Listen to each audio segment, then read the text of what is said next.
Hello everyone, আমি Swarnanka and welcome to the new episode of my channel. তো এখন আমি কথা বলবো হচ্ছে ওমেন্স এশিয়া কাপ T20 2024-এর সেকেন্ড সেমিফাইনাল নিয়ে। তো সেকেন্ড সেমিফাইনালটা হয়েছিল হচ্ছে 26শে জুলাই, 14 নম্বর ম্যাচ ছিল এটা এশিয়া কাপ ওমেন্স T20।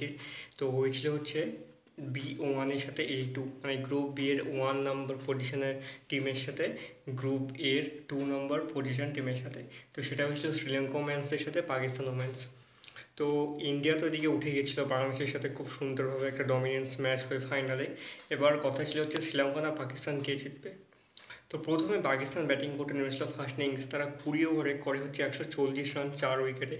এই রানটা তাদের কাছে আশাযুক্ত ছিল না, কারণ আর তো বেশি রান প্রয়োজন ছিল তাদের করার। গোল করে হচ্ছে 25 রান, মুনিবা 27 রান করে, 37 রান করে, নিদা এবং ফাতিমা দুজনে 23 রান করে।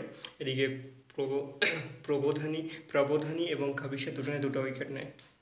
জবাবে শ্রীলঙ্কা কিন্তু 19.5 ওভার পর্যন্ত খেলে রানটাকে তুলে ফেলে 7 উইকেটে।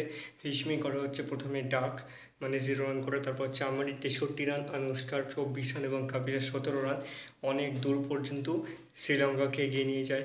পরে নীলাক্ষ নামে একজন 0 রান করে, কিন্তু তারপরে রানটা খুব সুন্দরভাবে এগিয়ে গেছিলো।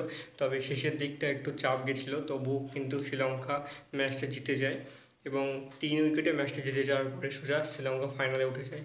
সাদিয়া নেয় 4টা উইকেট এবং নিধা আর ওমাইমা 1টা উইকেট নেয়। ম্যাচটা কিন্তু বেশ ভালো ছিল, তবে পাকিস্তানের কিন্তু চান্স ছিল একটা ভালো করে ম্যাচটা খেলে ম্যাচটা জেতার, কিন্তু তারা জিততে পারেনি। এখন 28শে জুলাই ফাইনাল খেলা হবে ইন্ডিয়া ওমেন্সের সাথে শ্রীলঙ্কা ওমেন্স। দেখা যাক কে জিতে।